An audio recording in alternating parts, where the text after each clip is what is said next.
Hello, everyone. Thank you for coming today to our January online lecture event. We are the Center for Climate Science and Engineering at the University of Toronto. We host monthly guest lectures. My name is Mohamed Jolier. I'm the CSE manager. Today, we are pleased to feature Dr. Marta Burbes Blasquez from the University of Waterloo. So before we get there, I'd like to go through the land acknowledgement. We wish to acknowledge this land on which the University of Toronto operates. For thousands of years, it has been the traditional land of the Huron-Wendat, the Seneca, and the Mississaugas of the Credit. Today, this meeting place is still the home to many Indigenous people from across the Turtle Islands, and we're grateful to have the opportunity to work on this land. For those who haven't attended our guest lecture events before, we are the Center for Climate Science and Engineering, which is a research and education center within the Civil and Mineral Engineering Department at the University of Toronto, and it was established in 2019. The CSE is made up of multidisciplinary team of faculty members participating together in the interdisciplinary research at the intersection of climate science and engineering. Our center's director is Oya Marjan, and she focuses on structural analysis. Mariana Asapoulou focuses on transportation. Paul Kushner looks at climate dynamics. Graham Norvell, Professor Emeritus, focuses on health and process safety. Daniel Paulson looks at the life cycle assessment. Karen Smith works on atmospheric science. Mariana Tucci focuses on building science.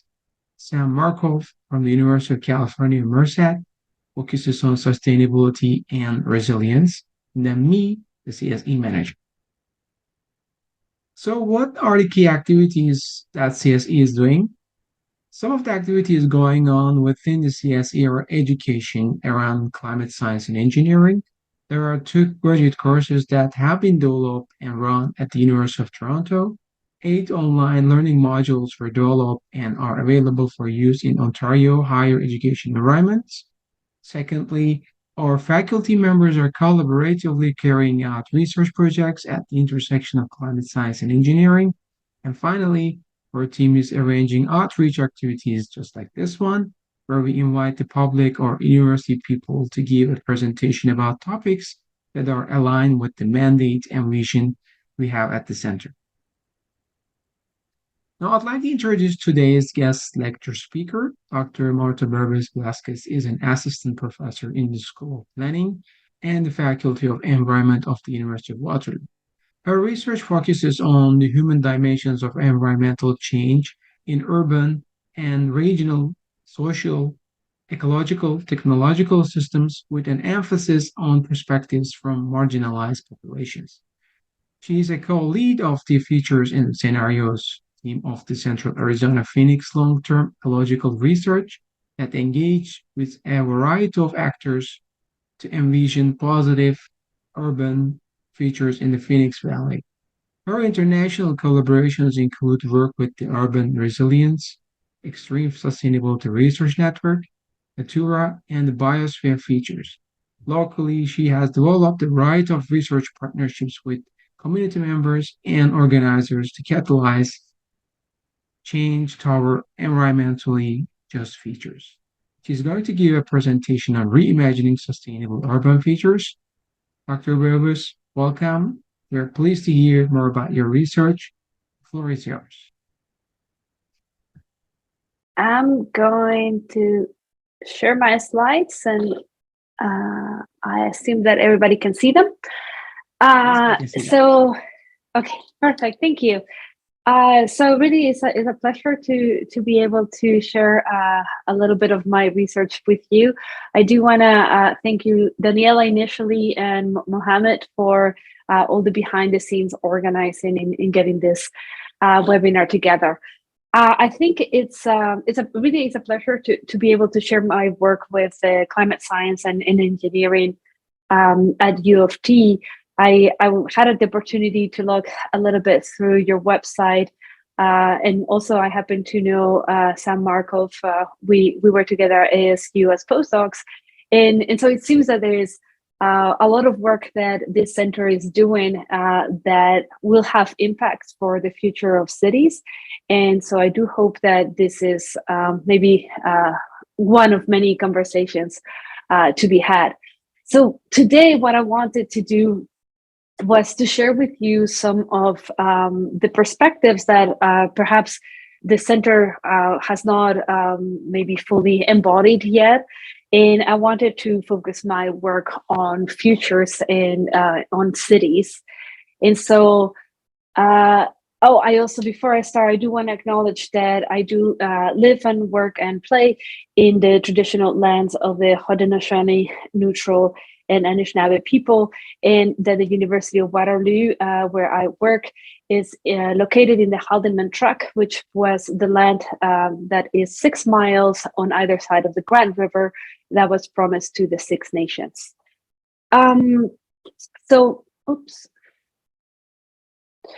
In terms of future, I think that the act of thinking about the future is really nothing new.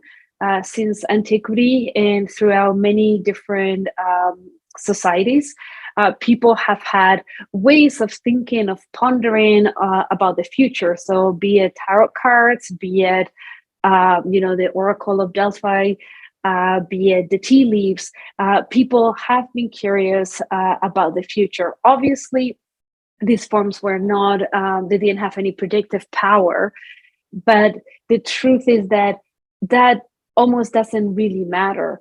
In the words of a famous futurist, Sardar, who was also the editor-in-chief of the Futures Journal, he says how the future studies are futureless in a technical sense, since we can have no true knowledge of the future. The impact of all future explorations can only be meaningfully assessed in the present. So I think like what this quote is trying to get at is that ideas about what the future might be really impact our present understandings, right? So some ideas or some perceptions about the future might lead us to action, might galvanize action in a community. Some ideas might maybe cause us to be paralyzed with fear. Some ideas might push us to innovate or, organize or simply do nothing. And so really the value of the future, it's in the present, and ideas about the future are really quite powerful. Just as an example, have you noticed how very often humans like to talk to their watches? Like we have all this imagery for decades. We have had this imagery of, hyper masculine, powerful, sophisticated, usually white men, and obviously Sophie from Inspector Gadget, who talk to their watches, right? And after decades of doing this, now we have Apple Watches, and if you can afford them, you can talk to your watch. And so similar ideas, and I'm not suggesting that there is a linear relationship between, an idea that is put forth and that idea happening. But if you look at, self-driving vehicles or space traveling or self-cleaning houses, all these things are, seeds that are put into the collective imagination. And if you're paying attention, sometimes some of those seeds have a way of trickling down into reality, I would say. And of course, we have a lot of depictions in media about future cities. So for instance, this is a proposition, if you will, from Black Panther of the city of Wakanda. So this is very sort of a steampunk imaginary. It's maybe one of those Bonner style neighborhoods where you have public transit, you have a lot of walkability, high cultural value, etc. There's other ideas about the future. So, slightly more dystopian, cyberpunk depictions of LA in California, the ones in Blade Runner, which at the time was futuristic. There's also ideas about, this one is the one from Children of Men. This will be London in the year 2027. So you can see fortress city, really militarized space, people in cages, fairly violent type of future. And we have a multitude of futures. We can have eco cities, we can have underwater cities, cities in the sky, sponge cities, etc., etc. And then there are the cities where we actually live, the cities where we actually inhabit. So this is some of my unhoused neighbors here in the city of Kitchener, in one of the encampments that are nearby. And so, when we think about the housing crisis that we're facing and the homelessness crisis, what kind of imaginaries are we conjuring up, right? Are we thinking of the fortress city that I just showed you, or are we thinking of a just city or any other type of cities in terms of where does our imagination go when we're faced with a real issue? This is another neighbor of ours here in Kitchener. This is the Land Back Camp. This is an Indigenous queer organization that for the past 3-4 years has been working with Indigenous and other youths that are queer. And for a long time, they are asking for a gathering space in the city of Kitchener as an act of reconciliation. So again, what kind of futures do we have? Help imagine futures that involve reconciliation or that involve giving the land back, and what does that actually look like? And here is a very sort of active future in the making. This is the Queen Victoria statue in Willow River Park in the city of Kitchener, that whose future is being decided as we speak in some ways. And the controversy comes really from different understandings of the past and the value of the past, different interpretations of the past. And I put this, and you've seen this also in the States with Confederate monuments and whatnot. And the idea here is I like to include this because I think that sometimes when we do futures, there's a bit of a tendency to see past the past, like not to pay very much attention to the past. It assumes almost like a terra nullius type of approach. And I do not think that there's such a thing as blank slate futuring. So I think it's important to connect the past with the present, with the possibilities for the future.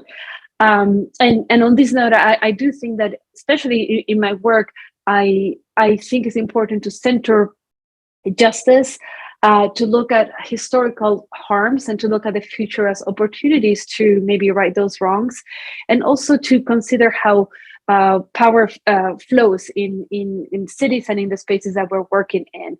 And so just to give us a little bit of language to be able to talk about justice, which is a large topic, I want to sort of talk about 3 dimensions of justice. One is distributive justice, which really has to do with who gets what. So the distribution, the spatial distribution often of benefits and harms in a city.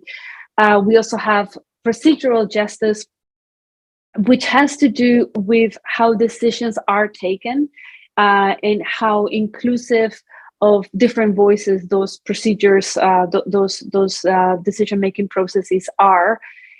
And then we have recognitional justice, and recognitional justice has to do with how we deal with difference. This is the idea that we do not all have to be the same in order to be deserving of justice and dignity. And so, celebrating the past and celebrating many different pasts is part of recognitional justice. And now I want to turn to cities. Like, why are our cities important? And usually the argument is that, well, most of the world lives in cities. So 55% of our population lives in urban centers.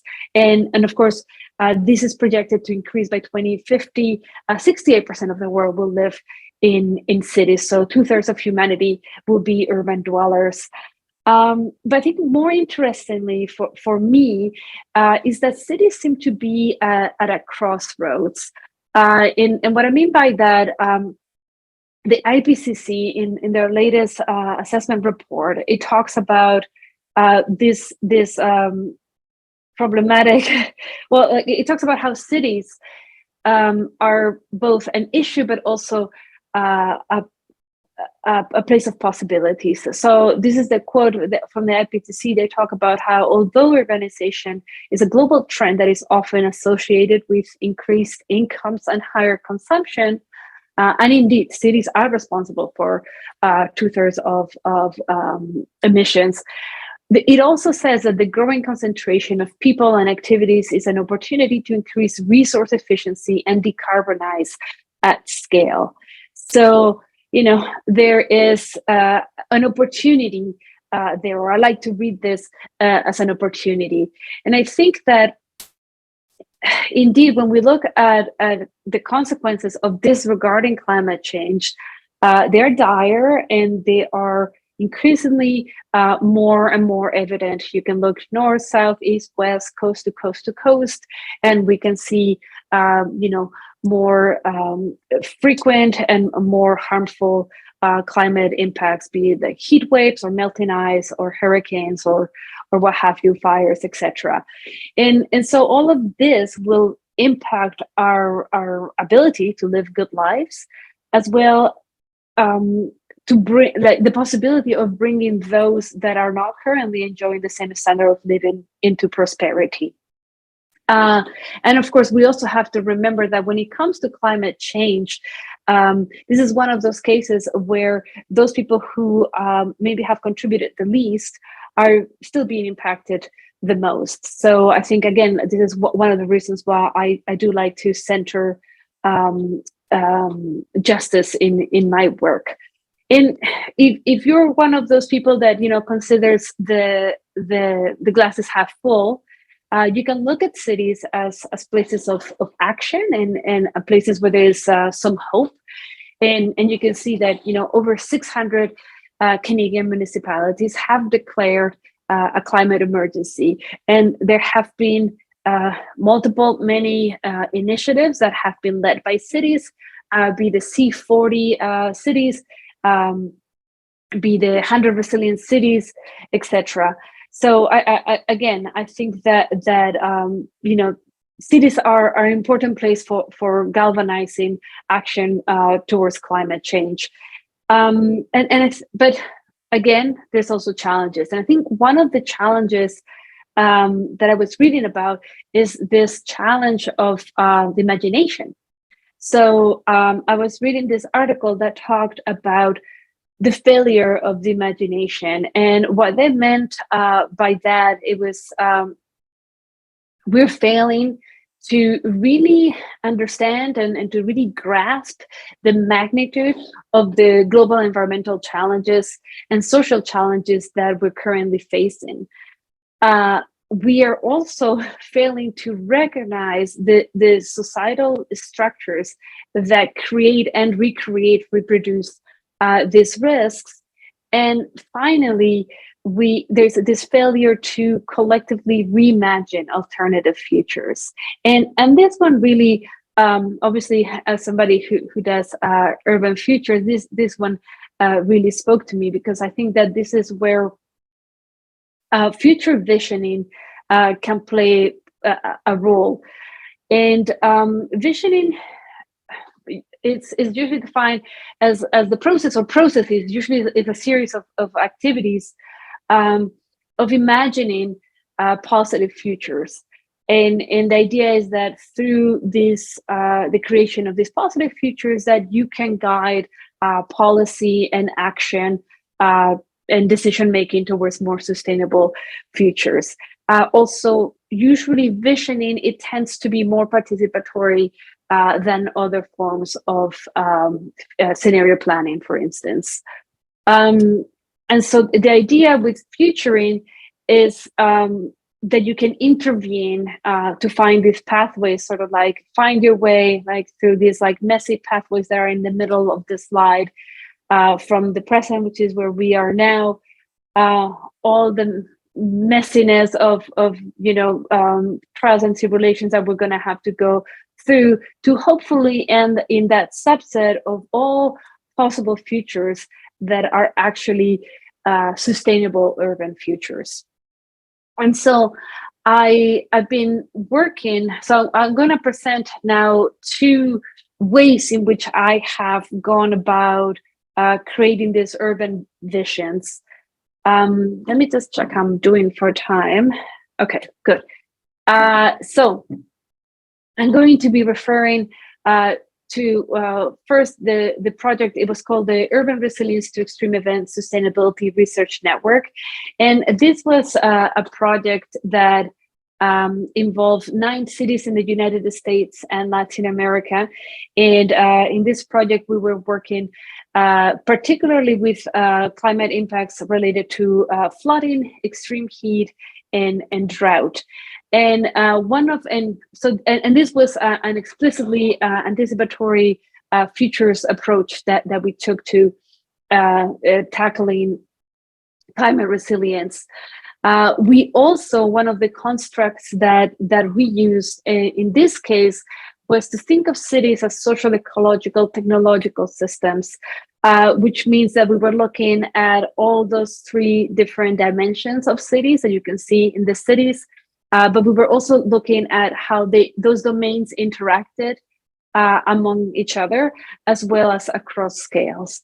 And whenever you think of futures work, oftentimes it involves workshops. So throughout this project, we organize different workshops with each of those cities. In those workshops, we would invite between 40, 50 people who were decision makers, or people who could influence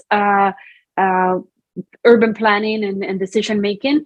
This included people that would work in the municipality, but also different departments as well in the municipalities, but also folks from NGOs, also experts, from universities or what have you. And together we will get together to create these future visions. And I don't have a lot of time, but I wanted to offer like some of the activities that we did involved, creating timelines where you would identify goals and you would identify the strategies, creating maps where you would place where those strategies would be in the city of the future, creating narratives, designs, etc. So I think in total, from this specific project, we work, as I said, with these 9 cities. We created 50 plus future visions. We identified almost 1,500 strategies for increasing resilience. For the remaining of the talk, I'm going to be focusing more on the work that I did in Phoenix. I lived there for 5 years. And so I'm going to be referring to some of that work. Phoenix, as you know, is the 5th largest city in the United States, and is located in the Sonoran Desert, so a really hot city. And in Phoenix, one of the things that we did was we created 11 different scenarios, 11 different visions. And one of the things that you can do when you have sort of like that many visions is to do comparisons. And that's one of the reasons why, futuring is interesting, because it can show you how different policies would bear into the future. So for instance, I'm just using 2 different scenarios that we created for the city of Phoenix. One was the Emerald City, which really emphasized, greening the desert. And so you can see that the projected land use is indeed, very green. I'm talking about the left side of the slide. And then there was another scenario, which was called the true cost of water. And in that one, it was really about preserving the water, because it's a desert city. And so you can see that the projected land use is much grayer, because they let go of all sort of vegetation. Obviously, if you have land use change, then you can project temperature, and you can see how in the Emerald City you usually get local cooling because you have the vegetation and other strategies. Whereas in the true cost of water, you actually have some parts of the city that are going to be hotter because you have so much gray. The flip side is there was David Sampson. He created a model, was called the water sim model simulation, and it was modeling how much water was being banked. And so Arizona banks water. And so obviously the true cost of water was the one that actually came up on the top. So it's interesting here because you can see how you can present this to decision makers, and the idea would be that, how are we going to sort out, whatever policies we're taking in the present that could impact the future of water or the future of like temperature, etc. And so there's clear trade-offs there to be made. One of the things that we were able to do in Phoenix as well is that out of the 11 scenarios that I showed you, some scenarios were created at the regional level. So the regional level is the city of Phoenix and the 22 municipalities. So kind of like Toronto, you have the metropolitan area. And then we had 5 visions, which were actually at the village level. So the village is usually a historical neighborhood. It's like in New York, they call them boroughs. In Phoenix, they call them villages. So the scenarios were done at 2 different spatial scales and 2 different governance scales. And one of the things that we did, which is a different analysis from the modeling that I've showed you that perhaps you're more familiar with, we did an assessment in terms of each of those visions. How did they advance or didn't advance the Sustainable Development Goals? And so we focused on SDG 11, which, as you know, has to do with building sustainable cities and sustainable communities. And so there's like different sub goals for SDG 11. That goes from housing, transportation, participatory governance, preserving cultural and natural heritage, and so on. And I wanted to show you how this assessment fare in terms of the 2 different scales. So here, where we're looking at is the average score so we score each of those visions. So you're looking here at the average score for all the regional scenarios in yellow. And so those are like the larger, the spatial scale. And then in pink, you're looking at the average score for the village scenario, so smaller scale. And so let me just point out a couple of things for you. One is that green spaces, when it comes to having green and public spaces, that is score high in all of the visions. So when people are thinking about the future of the vision, regardless if they're thinking of the Phoenix metropolitan area or just their neighborhood, those are important. Those are important parts of sustainable cities. But now, look, let me just see.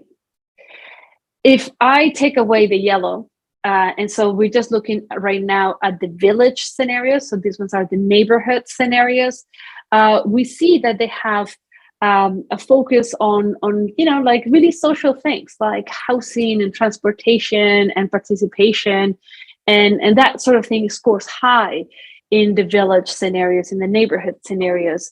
Whereas when we look at the other half, we see that the emphasis has shifted a little bit. So these ones are the regional scenarios, so larger scale scenarios. They have a lot more emphasis on, taking climate action, the environmental impact of cities, which has to do with pollution, obviously multi-scalar relationships, because we're talking about a region. And they pay much less attention to things like, for instance, participatory governance. And so it's interesting because what we see here is almost, depending on which scale you're looking, you're getting 2 different emphases.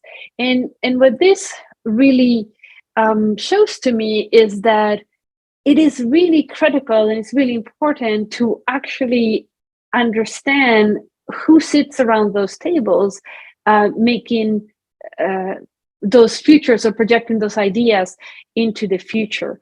And so that was one of the sort of learnings that I had in this process, that those visions, depending on who was at that table, were emphasizing different aspects, right? And so this was something that was interesting for me.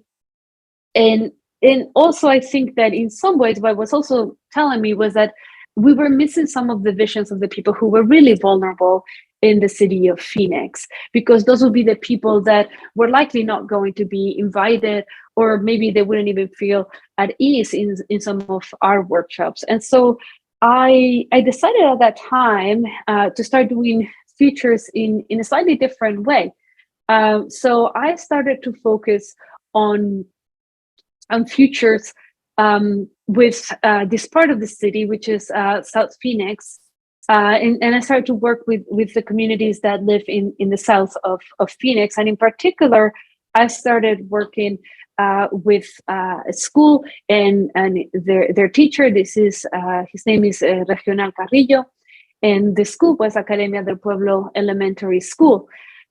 So the Academia del Pueblo School is what they call in the States a Title I school, which means that they serve a high percentage of students from low-income families.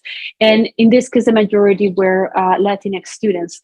So we were working actually with, he was a social science teacher, and we were working with two classes of 13, 14-year-olds. Now, the school, La Academia del Pueblo, is situated in Central City, Phoenix, which is a historical neighborhood that is right below the downtown core. And this was in the 1960s and 1970s was a thriving place for the Hispanic community specifically. But around the 1970s, they basically bulldozed the neighborhood to make room for the international airport, like the airport that you use when you fly into Phoenix. And so that basically bulldozed the Golden Barrio, was called at that time. And so right now the neighborhood where the school is located has a high proportion of industrial uses that include things like cement, auto and parts, waste management, etc. The school itself backs onto the highway, the I-17 highway that you see in the map. And that was initially what I think drew the teacher to reach out to the university in terms of working some activities that around environmental awareness. The other maybe data point that I think is important for you to understand this specific part of the city is that the south and the west of Phoenix were historically redlined districts. So this means that these were parts of the city that have larger percentage of non-white population. So redlining, it was a practice by which banks would refuse insurance or loans because it was deemed that the area where they wanted to, buy a house was what did they call it? A poor financial risk. And so that was kind of code for just an area where Black and Mexicans live. And so it was a form of institutionalized racism, which had the effect of segregating the city. And so indeed, what you see today is that those areas, the south and the west of Phoenix, is where you have a larger percentage of minority populations. What it also means is that those are areas that have been traditionally there hasn't been a lot of investment, and one of the places where it's evident that there's been a lack of investment is in the amount of green coverage that you have in the neighborhoods.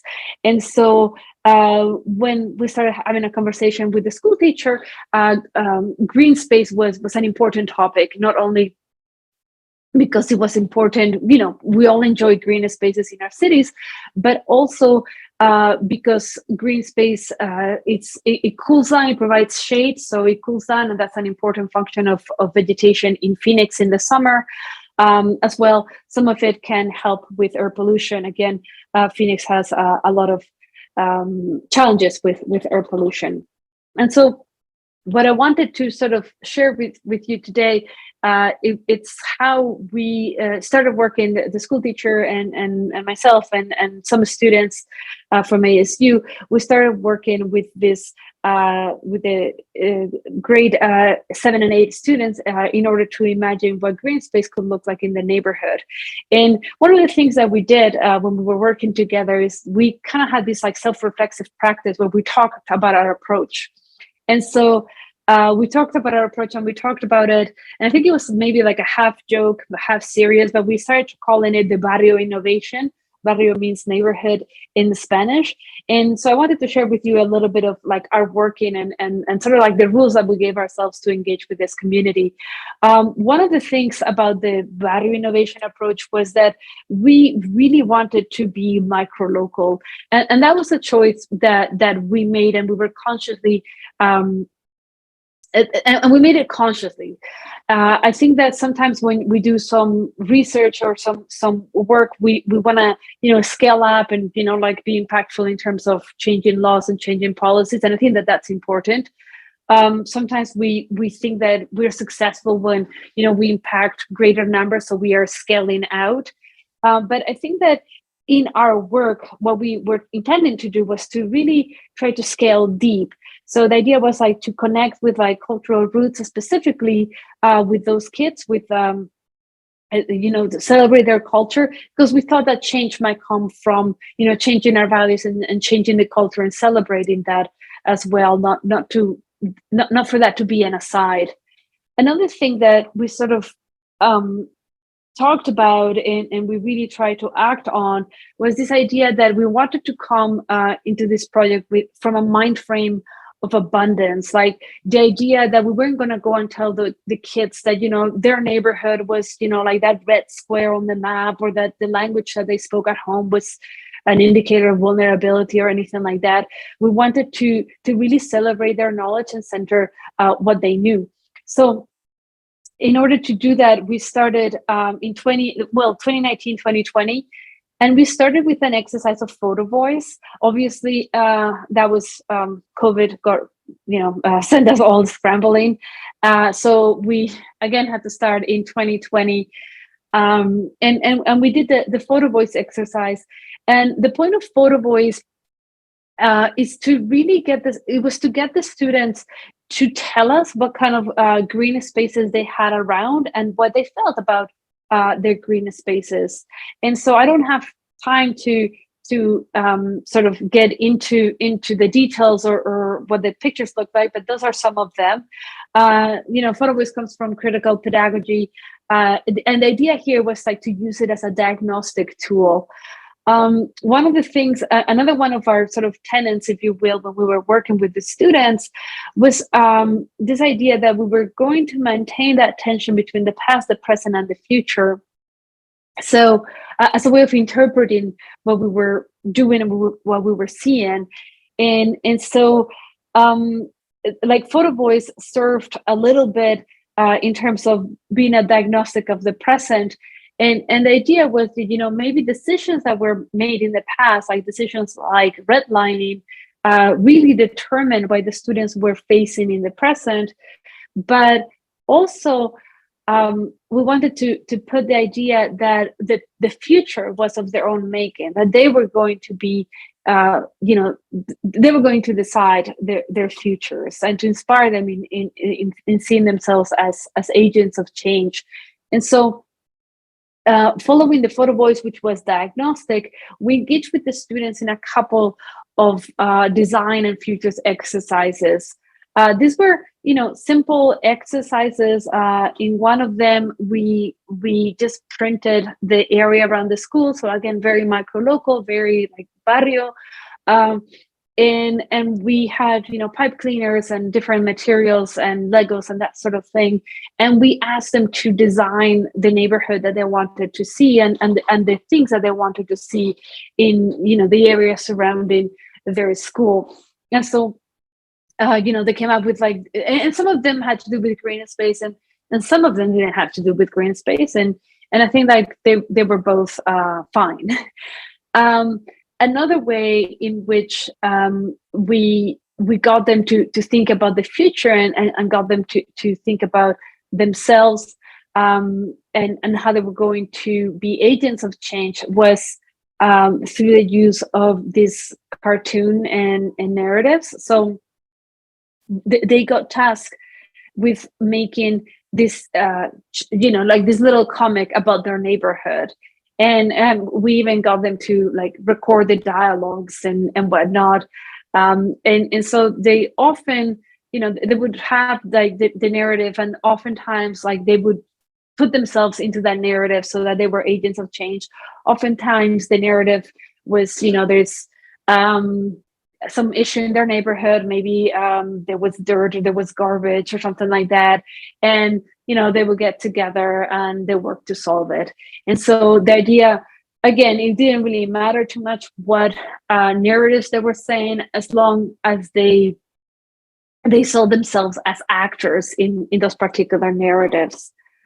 And then finally, so that was kind of like our paths together when we were doing this work. I kind of like put this diagram because it is a bit of a winding road, especially when you're doing participatory action research. There's starts and there's stops, and there's COVID, and there's all sorts of things that happen. So it is long and somewhat uncertain. I do want to say that kind of like the end of the road, for now at least, is the creation of AZ Land. And AZ Land is this organization that obviously is volunteer based, but it was founded by the school teacher and somebody who does outreach and education at ASU, and 3 of the grad students that were involved in this project.